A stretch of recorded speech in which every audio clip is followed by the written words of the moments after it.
Hi, everybody. As you come into in from the waiting room, we're just going to wait a minute or two, make sure people can join us. So it looks like we have about 29 on. We had 60 registered. So give us a couple minutes. We'll see if a couple more people join us.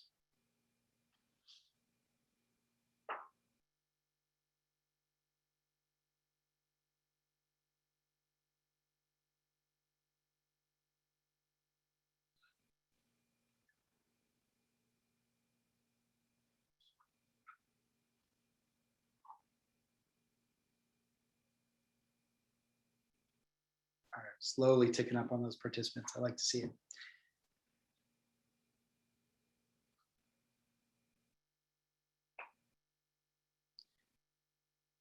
All right, so that was a minute. Do we need to wait any more? What do you think? Let's roll, Jill. So, all right. Welcome to our State of Kenyon Athletics meeting. I'm Justin Newell. I'm the Assistant Athletic Director for Operations and NCAA Compliance. We have a great mix of alums, alum office, athletic department staff, and we're really happy to be here. First and foremost, I appreciate it looks like everybody for the most part is sharing their camera. As we get through this, we would love to be able to see you and be able to hear from you as we get through. The way the agenda is going to work today is after these brief introductions, going to turn it over to Jill McCartney, where she's going to talk about kind of the state of athletics and the department and some new arrivals that we've had. Then she'll go back to me, where we'll talk about facilities overall and facility updates that we've seen in and around the campus over the past couple of years, and certainly potentially since you've been gone. And then we will be, with all the coaches on the call, turning over and having some questions and answers that I will initially run. And then at the end, if there's anything that you have any questions for athletics, we're happy to answer any questions. If you can direct them at us, just pop them into the chat or raise your hand, we'll call on you, and that will be run by Marty Fuller. So again, I appreciate everybody. Make sure your microphone's muted at this moment. We're just happy to have you here. In the future, we hope to be in person, I think, like anybody else. This will be something during reunion weekend that we host, hopefully here at the Lowry Center with a small cocktail hour, so we can actually meet and greet and shake hands and hug or do whatever we can once this post-COVID world is over. So that's the plan moving forward for future reunion weekends. This is the first athletic update that we've ever had on a reunion weekend, so we're pretty excited about the opportunity, even if it is virtual. So thank you all for joining us. I'm going to go ahead and turn it over to the Director of Athletics, Fitness and Recreation, Jill McCartney. Thanks, Jill. Yeah, thank you, Justin. And thank you to our alumni who have joined us this afternoon. It's a very warm, sunny day in Gambier. It was a commencement rehearsal day. And so, our students are pretty excited about what's coming down the line. We've worked really hard to have this live in-person graduation. So it's a pretty exciting time for us on campus. So thank you for joining us. I hope that you and your families are healthy and well, and that you are seeing the light at the end of this very long tunnel that we have been progressing through. And we are kind of excited with some of the good developments that are happening here in Gambier. As for the state of Kenyon athletics, so that's kind of the topic for today.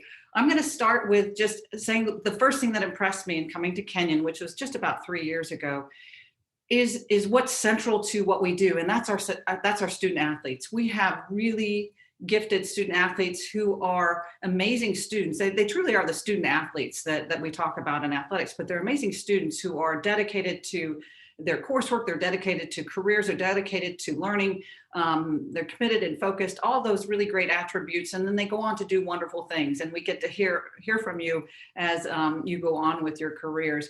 But equally so, they're committed to their athletics. They get after it in practices and training and competition. They want to be successful. They're committed to it, and they're willing to put in the work to be successful. And so that's just a win-win as far as I'm concerned. And that is central to who we are with Kenyon Athletics. And I don't think that will ever change. So that's central to what we are. But let me give you a couple updates that revolve around that core construct for us. And first of all, and this isn't probably the most exciting thing to talk about, but when I came here, we had a group of coaches and athletic staff who really looked at our mission in athletics to make sure that we had a shared purpose. I mean, athletics is our vehicle. That's what we do. We play sports, we play games. That's great.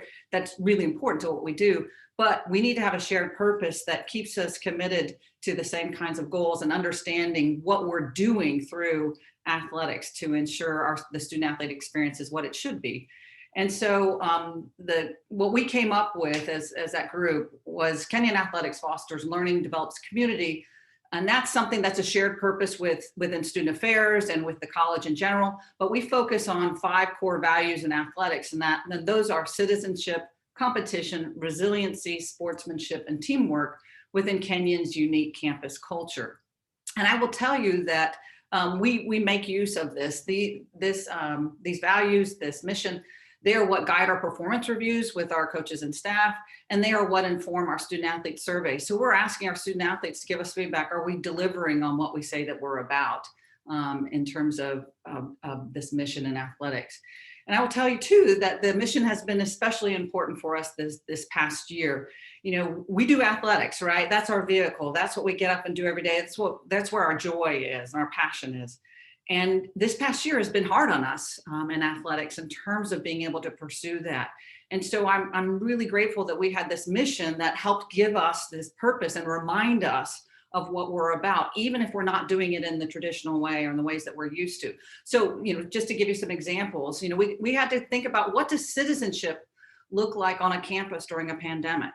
Right. So our coaches all got to be great models of all the COVID protocols that we needed to use. They were the chief reminding officers for their teams about what the COVID protocols are.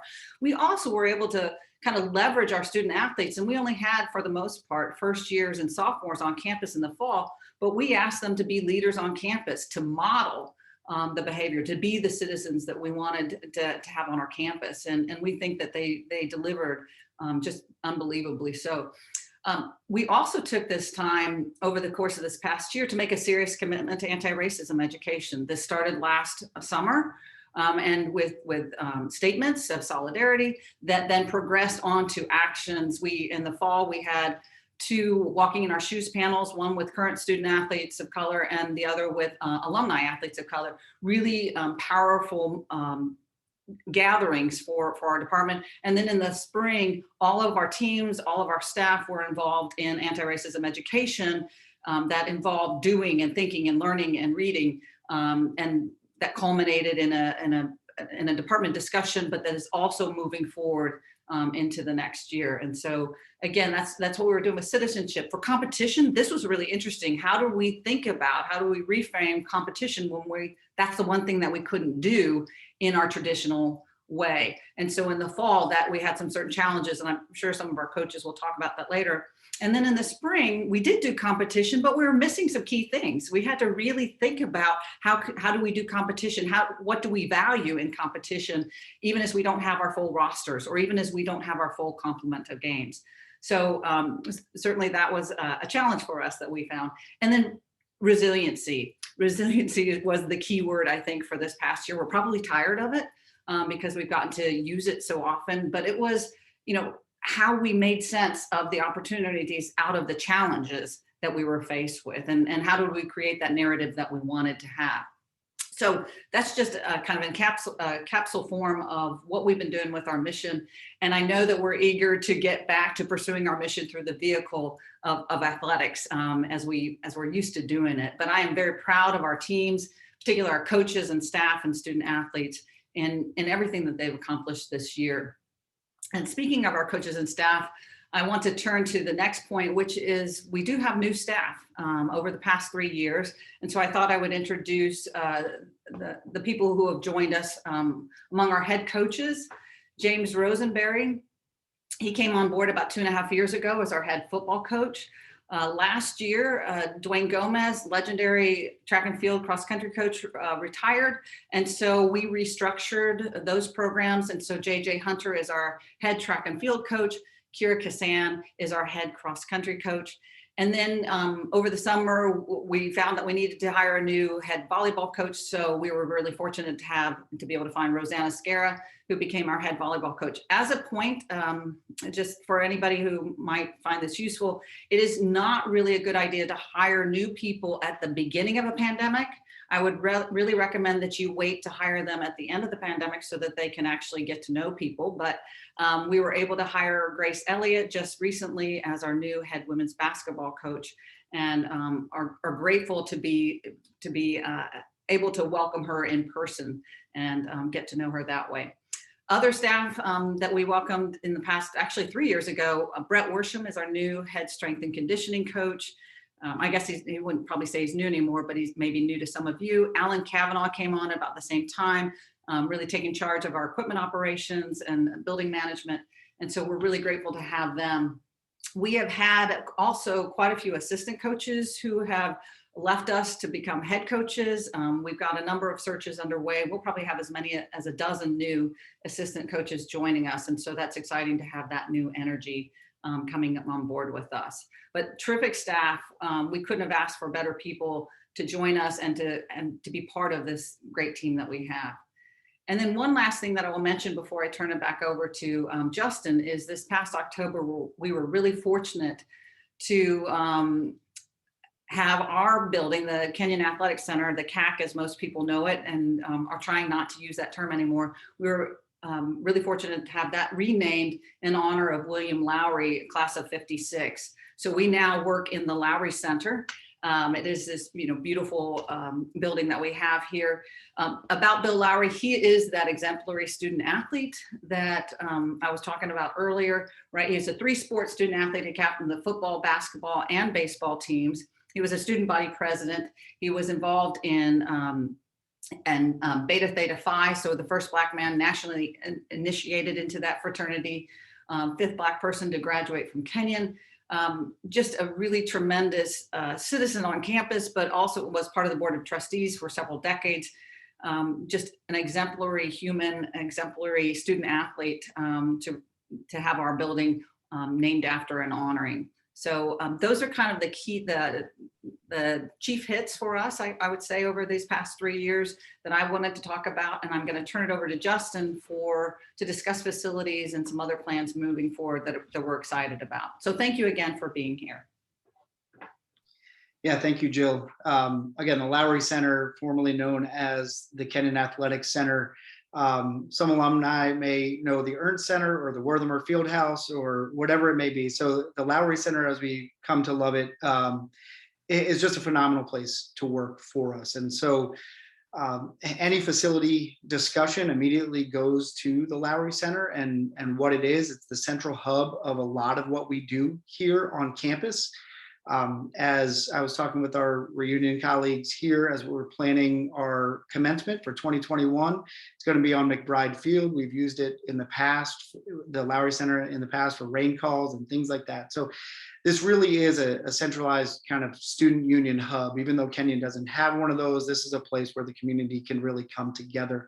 It's not just focused on athletics, and we're really proud of it and what it means. And so Bill Lowry, to have this named after him as not only a student athlete, but a true student who embodied what Division III athletics really was, is really special to us.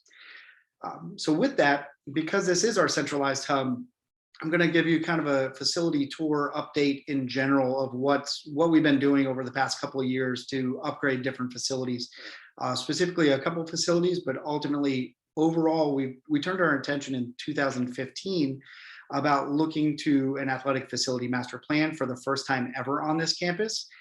We had Gundon Associates assist us in creating that. We had several individuals and working groups and internal and external reviews to really take a hard look at our priorities and what we really needed. And so as we designed some of that, some of those things have come to fruition. Other things have risen to the top and what will be on the next phase. One of the biggest needs that came out of that was the need for a second artificial turf field. And so our first one that we'll go to is the field at Benton Bowl. So the original Benton Bowl, as it was designed, was the old football field where it was played. We've turned it, we've altered it, we've added turf, and This is a huge site for us. This is the home of our field hockey, women's lacrosse, men's lacrosse teams. And it is a top-notch Division III facility. So phase one incorporated this artificial turf surface that it is also sized to be able to fit soccer. And the reason for that is we have two very successful soccer teams. And if they were to go very far and rain and snow and ice in November, December, whatever it may be during the championships, if there's a need to come up onto this field for whatever reason, we have the potential to host that.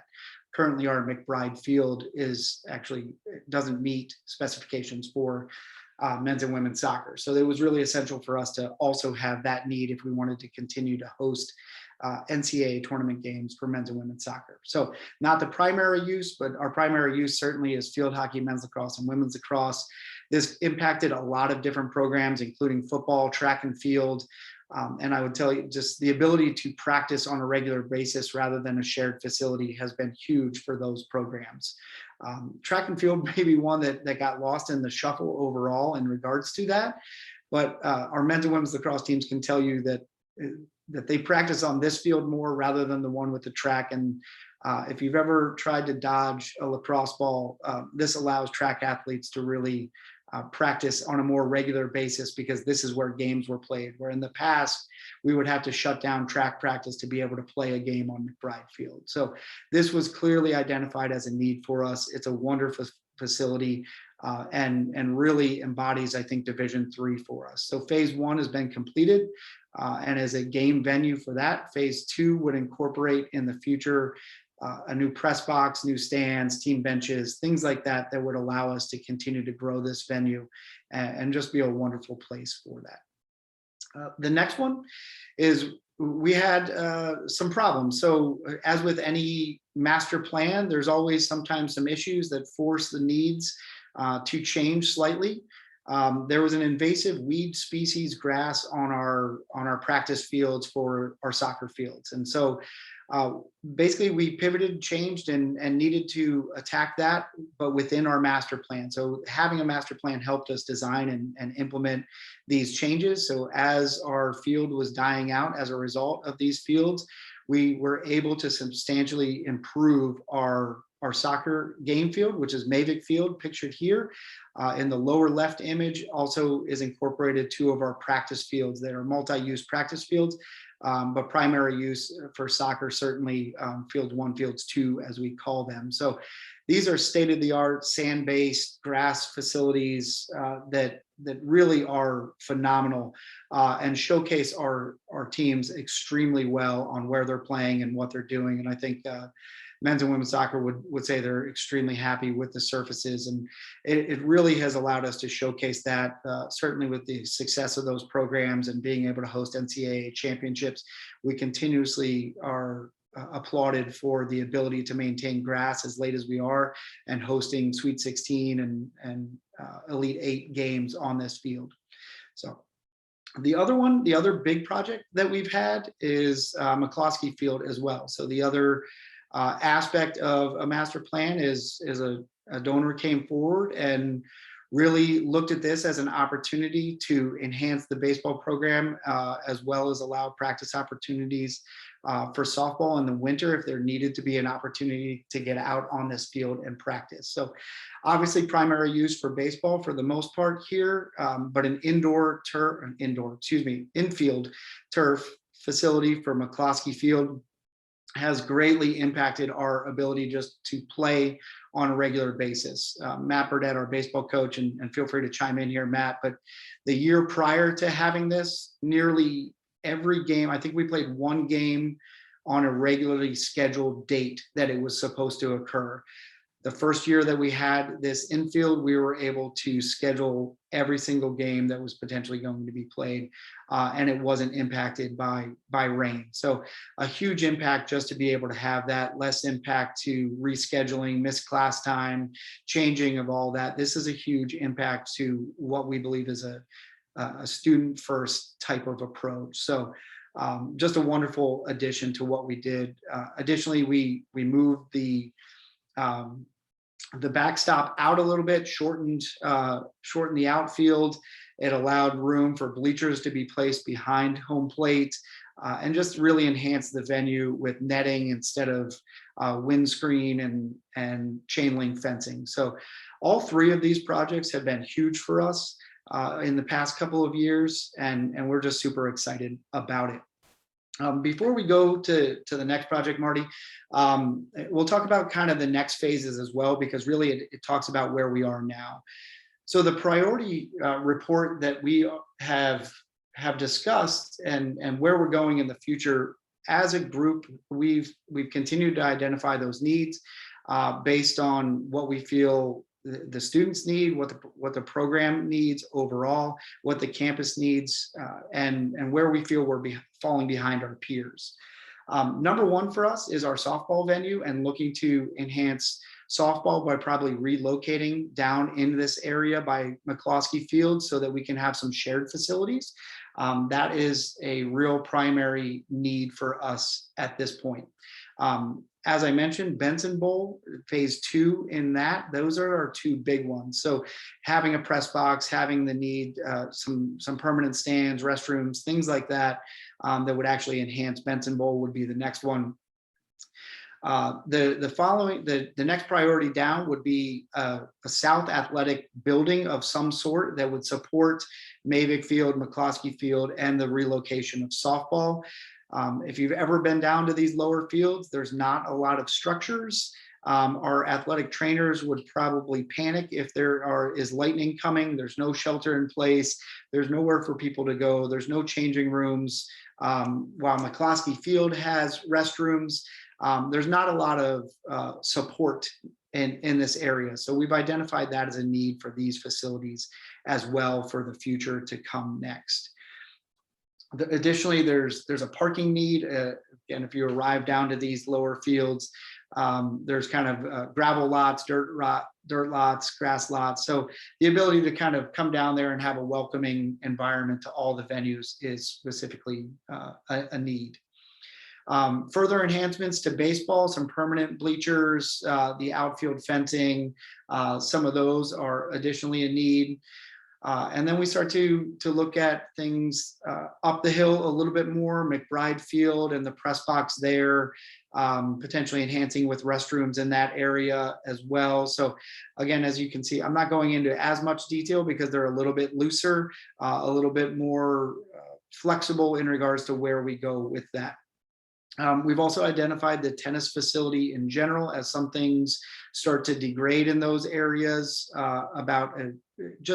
making sure it's on our radar about how we look at that, and if we look to an enhancement, would we look to relocate it? It's literally in the windiest spot possible, and if you're a tennis player, that just is extremely difficult. So those are just small little things along the way. Inside the Lowry Center, we're potentially talking about locker rooms and enhancing those and cleaning them up, and just kind of the next phase. Now that we've lived in the Lowry Center for over 15 years, just some wear and tear is starting to impact us, and so we need to make sure that we have an eye turned towards that, as well as our club fields and our intramural fields and what we have access to, ensuring that not only varsity athletes have access, but also our intramural and club sports. So certainly some of those relocations that we've done for Benson Bowl and not Benson Bowl, Mavic Field and the two practice fields next to it have allowed enhancement to other fields that have impacted our intramural and club sport programs.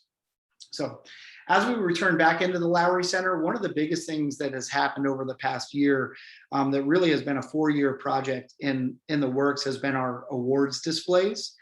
When originally designed here in the building, our awards displays were difficult to change out. While they were gorgeous and really were a part of the architecture and structure of the building, they were somewhat muted. You really had to find the time to have that story told to you about what we were working with. So with the committee on campus, as well as working with Roll Barassi and Columbus Sign Company, we designed over the past 3-4 years a new awards display. The natatorium wall that overlooks the swimming pool was changed into a wall of champions. that displays all of our national champions as well as our NCAC, our conference champions as well.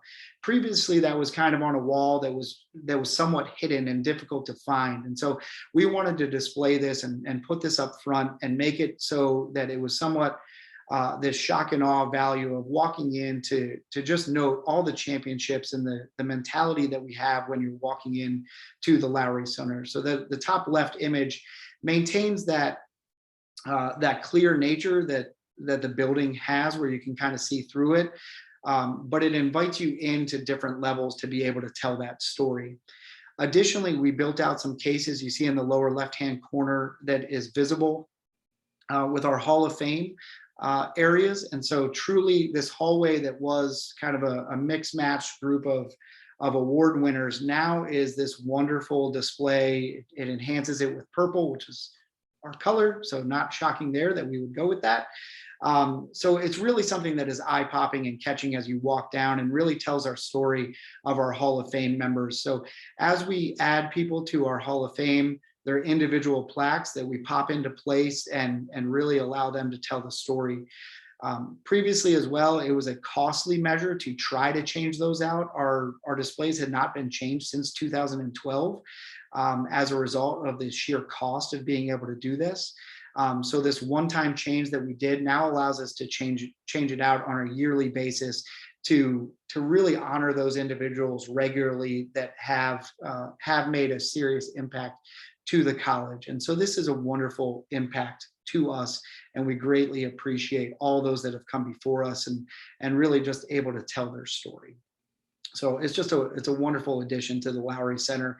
Really adds color, adds a story, adds another dimension to what the building already was. So that's it for our facility enhancements, future planning. What I'd like to do now is invite an opportunity. I'm going to ask questions of our coaches.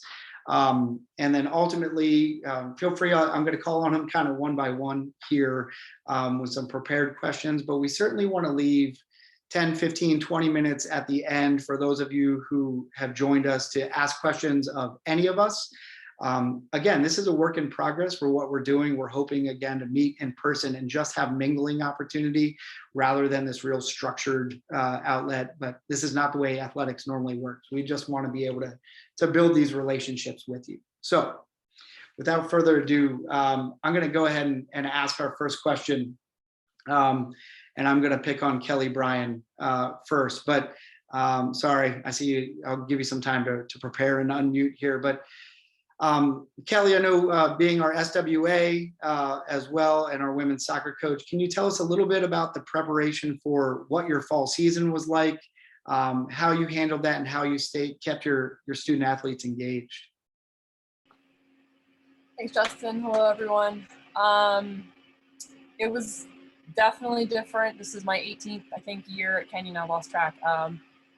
I'm used to preparing and feeling stress in a certain way of just the excitement of getting ready, but this year was just completely new and unusual. And with only having our first years and sophomores on campus, there was a concern of how do we stay in touch with our upperclassmen who are all virtual and keep them involved in our team and team dynamics, and just making sure they still felt that they were included, which was difficult. I'm sure some other coaches might have had some great ideas. I don't know if mine was great, but we did the best we could to do some virtual things and include them in workouts, and if they wanted to do them and do some footwork exercises.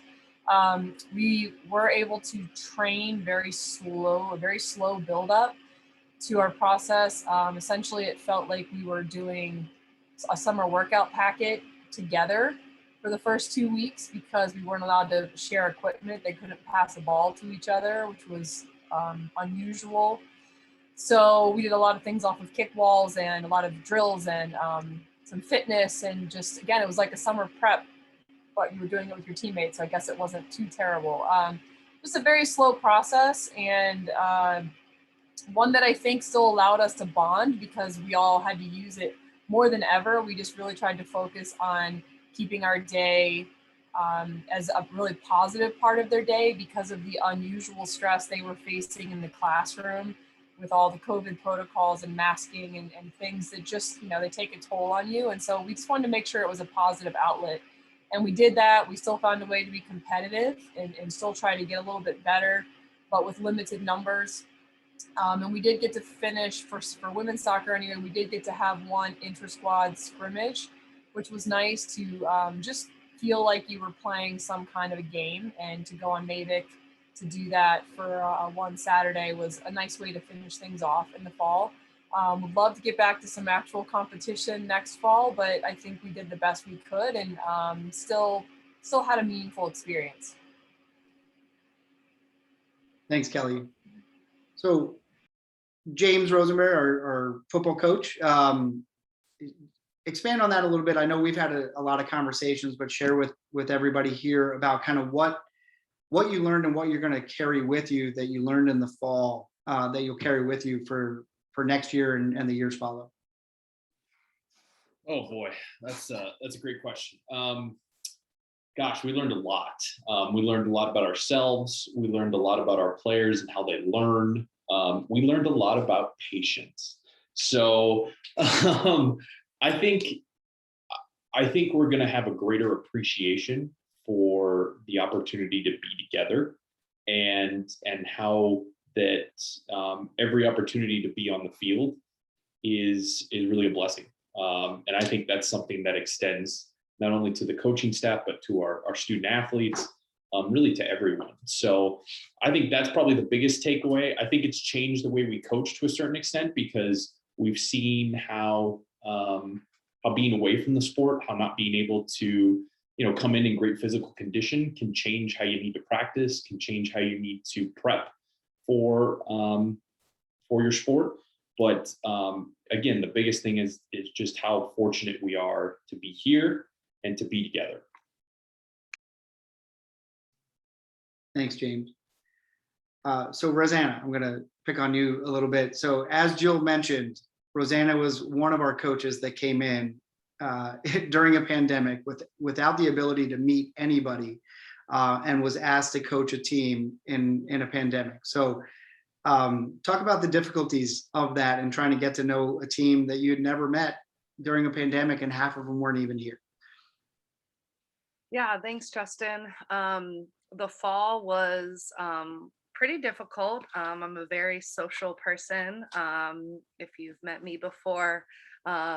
So it was great that I did have 9 student athletes on campus between my first and second year classes, but I had 6 off campus. So we tried to engage a couple times throughout the semester as a big group. But those students who were at home also had different lives. Some were enrolled in taking classes, and some were using opportunities to work and get internships. So sometimes, honestly, the timing just didn't work out, and it proved to be a little bit more of a challenge. We got creative using a few apps and kind of diving down to the level of our students and connecting via social media and video and all of those things that are really easy for them to get into. So we tried sharing some videos of just kind of what we were up to and how we were dealing with the stress of the pandemic and whatever situation they were in. But, like James said, we made the most of the time that we had together. We obviously, had to phase in, kind of as Kelly mentioned, but that allowed opportunities for us to do things, culture things, bonding, learning through our mistakes, and really slowing down a little bit, which is normally not the case for us fall sports, who normally just hit the ground running and come August. So we were able to have most of our athletes back in the spring, but for me, I still enjoy Zoom because I get to see my students without their mask. So that was like a benefit for me that while I love being with them in person and training and doing and practicing, not seeing their faces and their mouths and their expressions, as we wore masks the entire time inside as the volleyball program. So kind of like Kelly said, some trials and errors, but we're learning and we're getting prepared for if we have to deal with similar situations in the future. Thanks, Rosanna. So I think I got to switch pages here to make sure I see everybody. So just book, obviously with men's and women's swimming and diving, last year getting ready to go to the national championships, and having that season cut short into preparing this year for what this could be and the inability to compete other than virtually. How do you motivate from there? I know you've written about it, but just continue a little bit about your season and what you experienced. Fernando, feel free to chime in. I know you guys are a partner group there. Justin, I don't know how to answer that question. It was hard. And I think that's okay to be honest about too. I think that trying to prepare for something that you didn't know if it was going to happen was difficult. And then dealing with things changing at the last minute was difficult too. And that's the reality that we lived in, and that's okay. As others have echoed, I think the best part of our day was being together. The best part of our day was having some normalcy, was doing something that we enjoyed with one another. One of the blessings that we had that Rosanna didn't have is we could take our masks off. And so it was probably the most normal time of the day for the student athletes that I get to work with. But keeping them motivated, we didn't really worry about motivation too much this year. There was a lot of other things we needed to worry about. It was about community. It was about time together. It was about normalcy. It was about doing the best with what we could. I think that where we are now, and we've been here for the last couple of weeks, is now we can kind of start to turn our attention back towards achievement and success and motivation in the direction that we're trying to get to. This year was more about, again, community and getting through it. I hate saying that so plainly. That's not the standard that we hold ourselves to, but it was about getting through it than it was about doing anything extraordinary. And so we've done that. And so now we get to pick the mantle back up again and talk about what it means to be truly excellent and truly exceptional and get back to the business that we all enjoy so much. So it was challenging. I'm proud of the people that I worked with. I think that they stayed engaged. They stayed loving one another. They stayed loving the sport. But we are ready to do something normal again. Thanks, Jess. So transitioning a little bit from those sports who didn't quite have the opportunities to be able to compete, to those who had a limited opportunity to compete. As we transitioned into the spring, we were presented with some opportunities to compete in divisional play and really, I think, performed exceptionally well with what we had. Quite possibly my favorite story of the entire year is with softball and Erin O'Neill. With limited athletes available to her, she said to me very early on that there's no excuses. We're going to go out there and play. We're going to go out there and play hard. And the ability to win one of her final games after struggling, but having no excuses and going out there and fighting was one of the most endearing and positive things that I've seen in sport, and I love it, and I'm sharing it with everybody now. So, Erin, I know it was a difficult season overall, but to persevere through all of that and being able to compete and being able to win that game on, talk a little bit about what that meant and how that meant for you and the program. Sure. Thanks, Justin. Shout out to Liz Patera, who's on here, graduate of 2015. I think she's the only softball player on here. So hello, Liz Patera. I think everything that all the other coaches have said is absolutely true.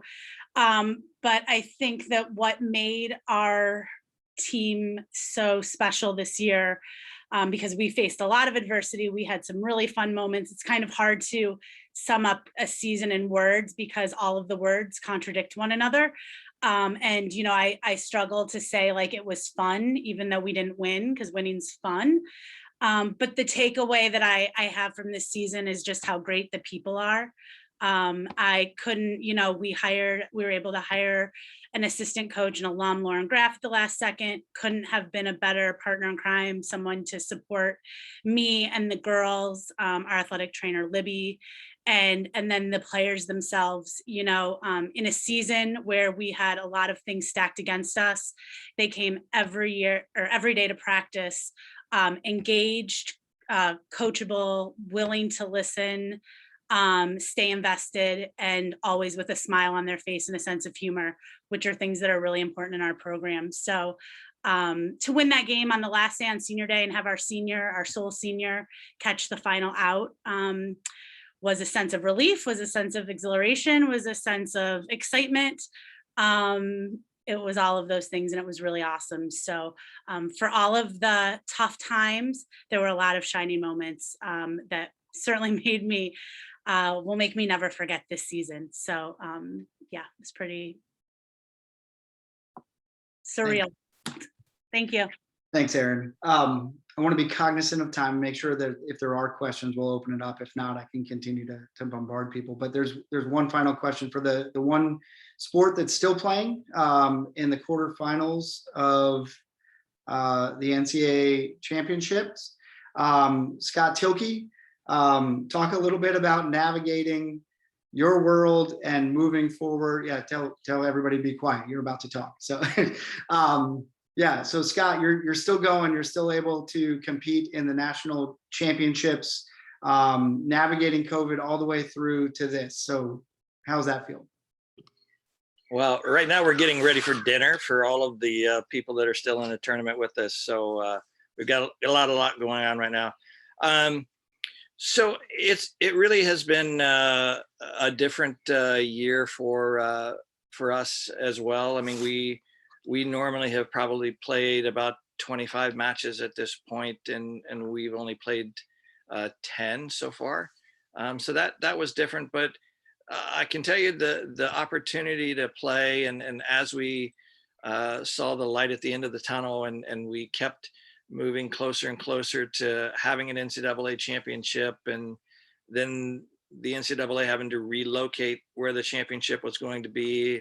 Instead of California, we've moved to Chattanooga, Tennessee, and University of the South picked it up with very little time to get going on it.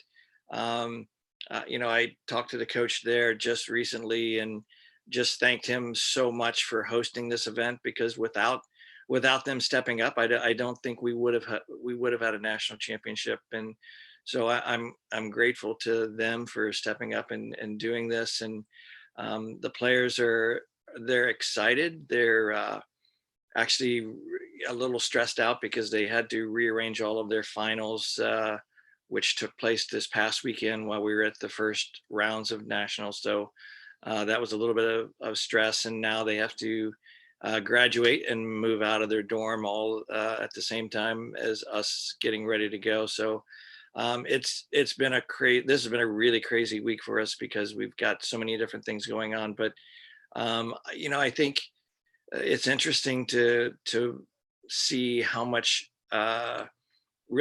enjoyment they've been able to get out of this last month of being able to play and being able to compete. And I'm proud of them for getting through a lot of things that they never really thought that they would ever have to deal with. And I'm happy with the fact that we're still being able to compete, and we're still in the tournament, and we played really well this past weekend against two pretty good teams. So that's great. Our next big hurdle is it's going to be 95 degrees in Chattanooga, Tennessee the day we play. So that's a hurdle that we'll see how that goes. I don't even know if I can watch tennis in that kind of heat. So we'll see what happens.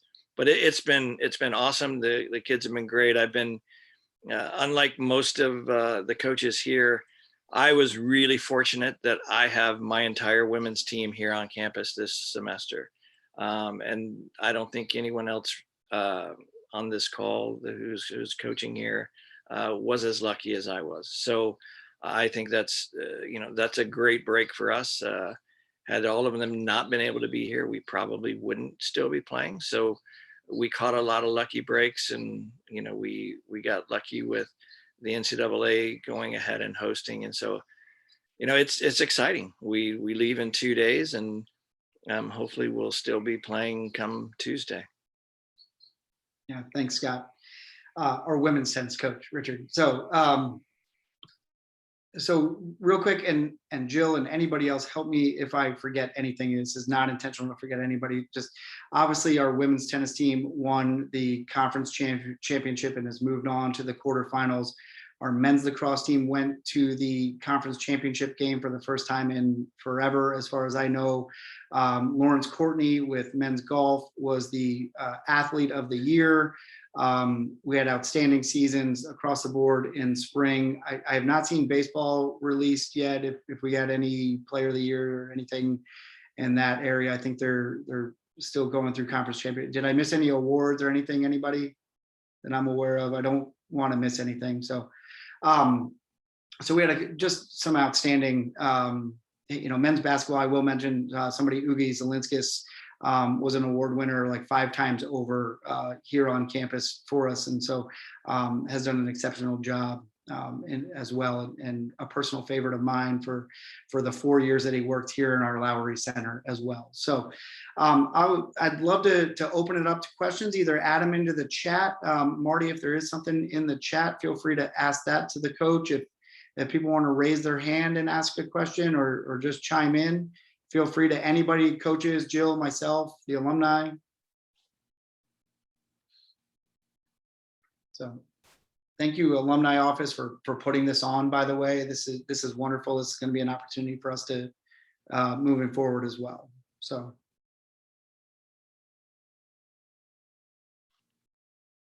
anybody?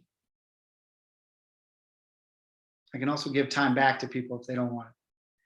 Victoria, you've been nodding your head yes to a lot of things said. There's no question.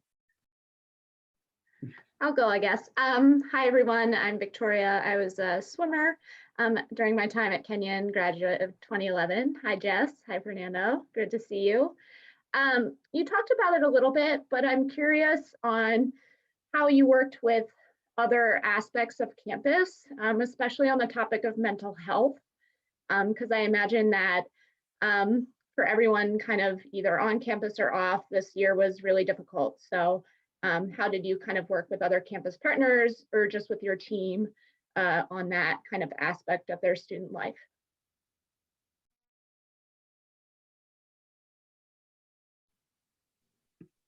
I can say Go ahead. something.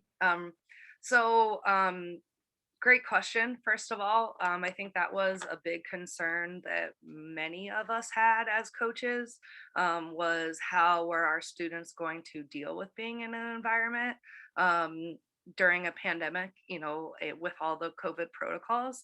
I can just speak for myself. For me, it was just staying in touch with my athletes and really just finding that extra time to like check in and see how they're doing.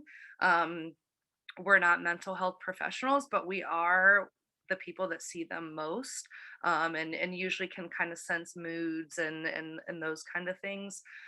For me, I had about 6 weeks where I could train in the spring. And once we started going, I would send out weekly Google surveys to our athletes where they could tell me like what their biggest stress was, how they're feeling, how's their soreness, how much sleep are they getting? Just kind of those kind of things can help tell me maybe how they're feeling without them having to tell me. But they actually got to really enjoy those surveys because I think it was a way for them to check in with themselves too, of how am I really doing?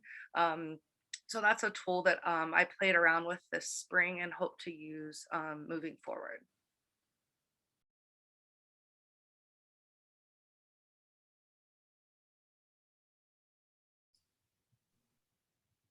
Any other coaches want to help out, answer the question? Hey, Scott, do you want to talk about Coach Tilke kind of served as a liaison with the Cox Health and Counseling Center, particularly with the mental health providers, because there were a lot of resources that the college made available to students generally. And then Scott served as our liaison to make sure that we had a communication with them. And Holly Baker is the head, and she she would provide us with some updates of resources. And Scott, do you, if you want to elaborate on any of those, since you worked more closely with Heather?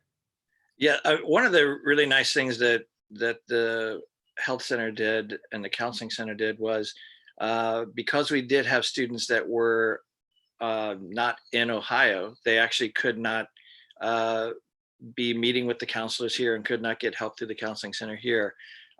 So they were put together with some online counseling organizations, and so that really helped with that issue. We also had, they could not do group meetings here either, and so the counseling center here put together some situations where they did some meetings that were Zoom meetings and counseling that way. And then also a really positive thing, I think, for all of the coaches early on in the fall, we did get together with the counseling center, and Holly Baker met with each of us. We broke down, I believe, into 3 or 4 coaching groups, and she met with us and talked with us about how things were going with our students. So that was really helpful for all of us. I think another thing that I think it was helpful that I found was that Holly was, very good about getting back to students when they contacted the health and counseling center. I know we had a few people that did that even when they were from not here on campus in the fall. So I think they did a really good job with that, and they're continuing to do that, to keep staying connected and giving the resources and what the students can do while they're home over the summer as well, and who they can talk with, and how to stay in touch with the counseling center here. So that all went on, I think, 2 or 3 days ago. So they did a really good job up there.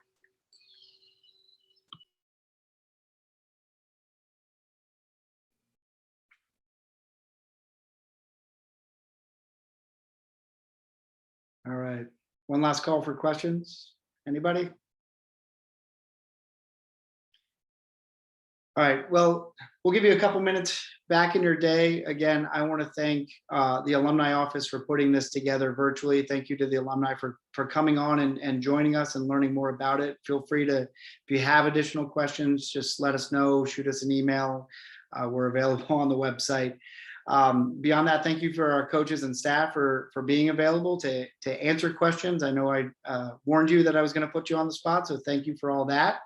And we appreciate everything that you do. Again, we look forward to being back in person for your next reunion, and we'll meet you then. So thank you, everybody.